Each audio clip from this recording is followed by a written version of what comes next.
Elenia Wood here from the Silver Screen Show at LB24 TV. I've just seen the UK premiere of Eat Local at the beautiful Prince Charles Cinema. And take a quick look at the trailer and then we'll have some reviews for you in a second.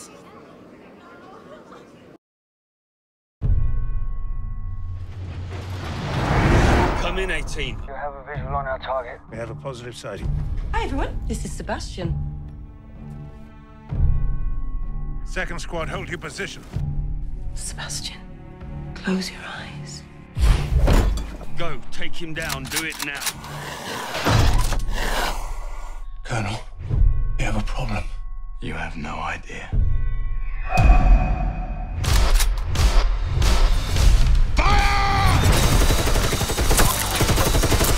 These things are an abomination. They need to be wiped from the face of this earth.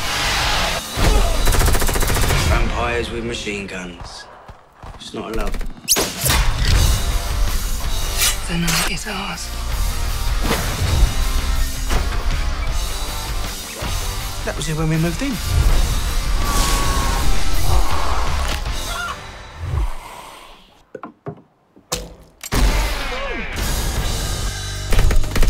For God's sake, do something! Well, that's not going to help, is it? OK, it was pretty helpful. Thank you very much. Butchers every last single one of them. Get back! Get back, everyone. In the name of God, the Son and the Holy Smoke, I command thee. You get back! Did he just say thee? That's disgusting. Everyone's a food critic these days.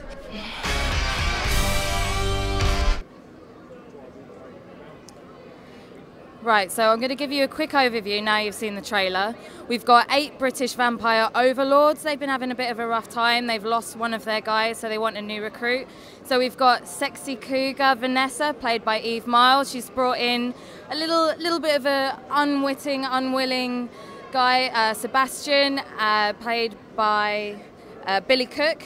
And he's come in, he doesn't know what's happening, but they want to turn into a vampire. And things go a little bit pear-shaped when the special forces sent by the Vatican turn up, and we've got a nice action, horror, comedy ensemble, and we've got some great British actors. I found it hilarious. The audience were getting really into it as well. We've had some cheering, some laughs, everyone cheering on the people that they know in the film. We're going to get a couple of notes from some other people in the audience, so we're going to come over here. So tell me who you are, what you do, and what you thought of the film. My name is Natasha Atlas and I'm a travel and entertainment blogger. Yeah, I actually really enjoyed it. Considering that I watched the trailer before I came here, I thought it was going to be an absolutely ridiculous film.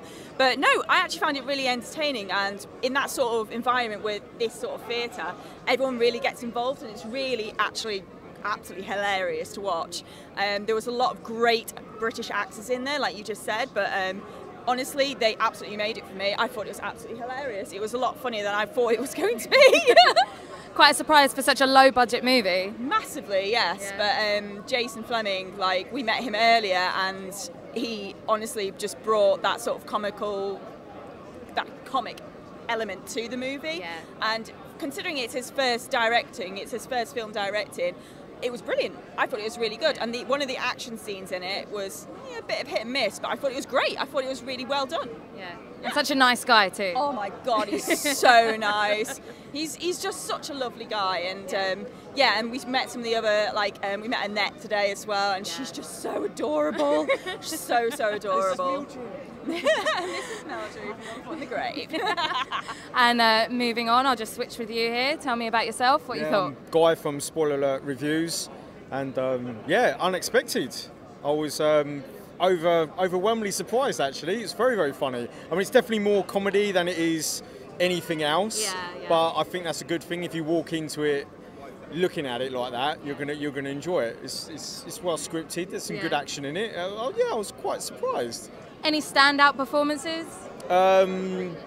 Yeah, Billy Cook. Yeah, definitely. Like the rookie, as it were, or the young supposedly rookie. He was brilliant. Yeah. Very good. I personally like the fight scene with Chen in the barn. Anybody else? That was quite good. Unexpected. Again, everything was. I didn't watch the trailer, So I just went in this blind. I wanted to just go in without any preconceived ideas, and yeah, I was like, wow, okay, if this is what it is, he's done a good job, like a really, really good job for his directorial debut. Yeah. I'm looking forward to seeing what he's going to do next. Definitely. Yeah, definitely brought in some really good actors this time, like Tony Curran and Charlie Cook. Oh yeah, Charlie Cox and Mackenzie Crook as well. Oh yes, definitely. Yeah. So we really enjoyed it, and I hope you guys get to see it soon as well. This is Alenia for Silver Screen, LB24. Thanks. Woo.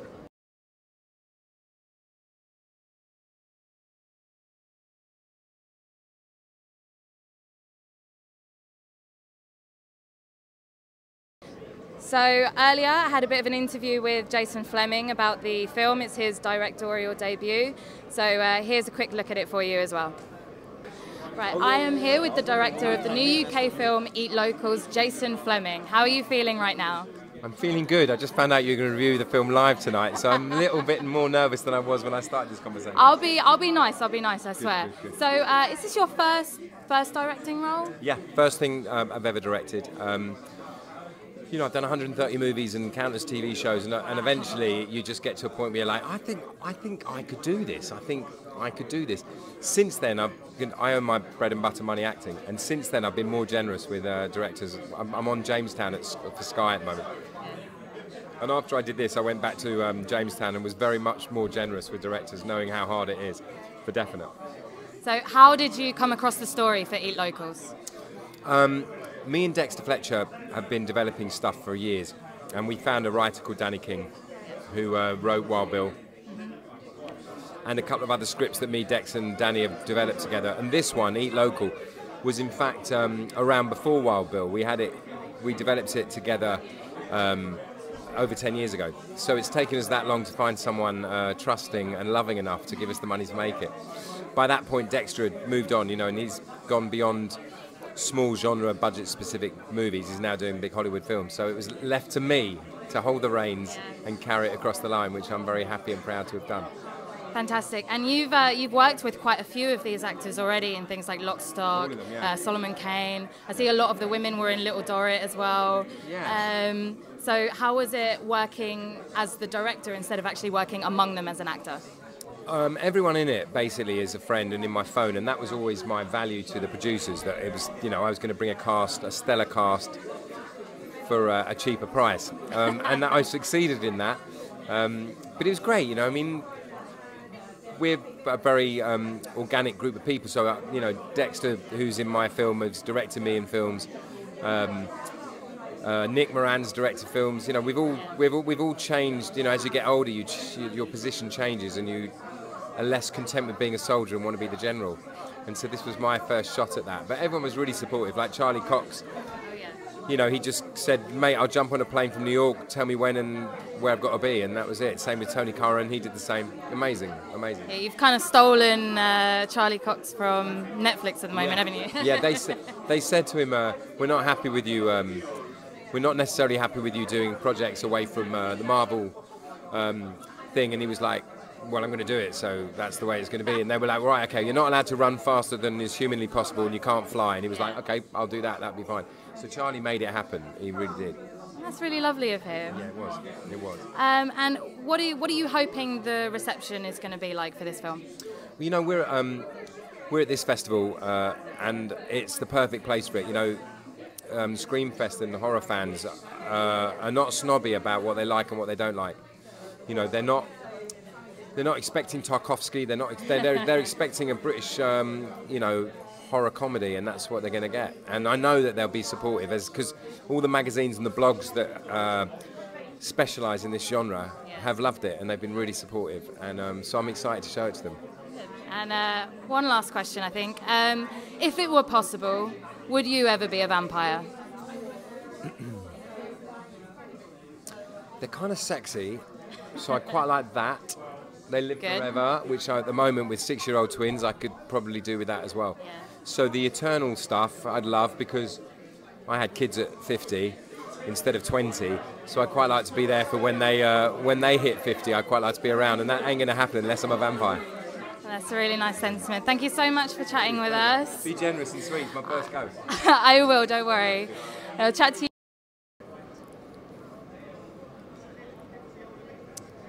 Jason Fleming is such a nice guy. After the interview, we had a little chat between ourselves, and he was really happy that everyone was here to see him. And you know, he was really excited about his first directorial, telling me how great everyone was to work with, and he was just so nice. I just walked up to him, and I said, "Can I have an interview?" And he's like, "Yeah, honey, of course, of course." So next, we're going to go on to another interview. I got a little bit of time with Annette Crosbie, who plays Alice. Roll the interview.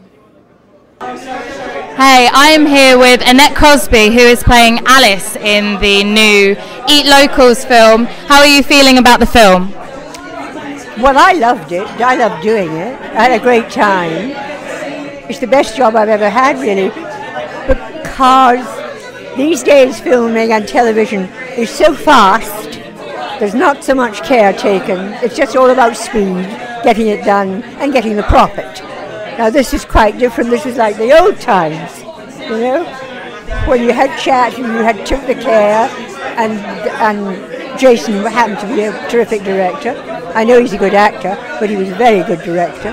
When we had fun, it was lovely. I enjoyed every second of it, even the rain and the mud. So we know you from things like One Foot in the Grave, Little Dorrit, Calendar Girls. My mum was very excited to see you handling an assault rifle. How was this different to all of those types of TV series? Well, of course, this was very small, and the base and the location were the same place. So once you got in the morning, and you were in your caravan, in your costumes, it was only a short walk to the house where the location was. That's as far as I'm concerned.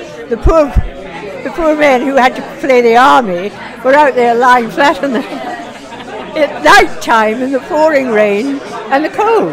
No, I was fine. It was lovely, and the food was terrific. But a student of Jamie Oliver. Yeah, come better than that. It's wonderful. Fantastic. So you've had a good time. And you've worked with quite a few of the other actors before, including Jason. How was it working with them again? I hadn't worked with many of them, just Jason, I think. Yeah. No, it's lovely. It's always great. Because if you get the time, that's the thing. If there's a pause, this time on this film, we chatted. Nowadays, if they have a pause, usually for focus puller, out come the phones, and nobody talks to anybody up there busy. Now that's not good. It doesn't create the same kind of, I don't know, you know, it's a chemistry that is it's altered if you cut yourself off, if you don't chat to each other, if you've got no communication and that kind of thing. It's not going to turn out as good a film. It just isn't. You know, it doesn't matter if you don't have a scene with that person opposite you. It will make a difference to the whole feel of the film. Because the next person to him will, do you know what I mean? It's a kind of soup mix. You've got to really get to know the other people. And you've got to feel you can trust everybody and you're safe. And if you have to cry or if you have to be angry, that nobody's going to think, oh, good grief. Yeah. So outside of acting, I understand you are involved in some animal charities, quite a philanthropist. Well, it's what, 2017 now, for the last 20 odd years. I have been in touch with greyhound rescue charities because I got one 25 years ago, and slowly discovered how badly they're treated by the industry. If you breed thousands of dogs every single year, and I mean thousands, at the moment it stands roughly at 18,000, you are never going to rehome that number of dogs every single year, because they replace them every single year. Now that's a scandal. That's animal scandal on an industrial scale, and it's all done for the sake of the few people who want to gamble. Now there is so much to gamble on now. If you took out greyhound racing, it wouldn't be missed. It really wouldn't. Gamblers don't care. You can tell me all you like about, oh, they like to see the dog smiling and waving their tail. That's rubbish. Rubbish. They don't need it. Bookmakers want to hang on to them, you see, because if anything happens like foot and mouth, then horses can't run, but dogs can. They can run dogs in any weather and any condition, and it's a self-regulating gambling business, and that's a disgrace. I can see you're actually, you know, very, very passionate about this. I'm passionate about everything. Well, I think that's all we've got time for, but good luck with the film, and it was lovely talking to you. Thank you. Thank you.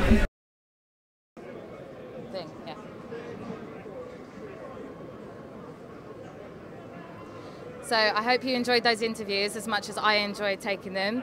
I've got Guy and Natasha back as well. Any last thoughts? Yeah, go and see it. Go and see the film. If you get a chance to, definitely really, really good. Awesome. Yeah, definitely.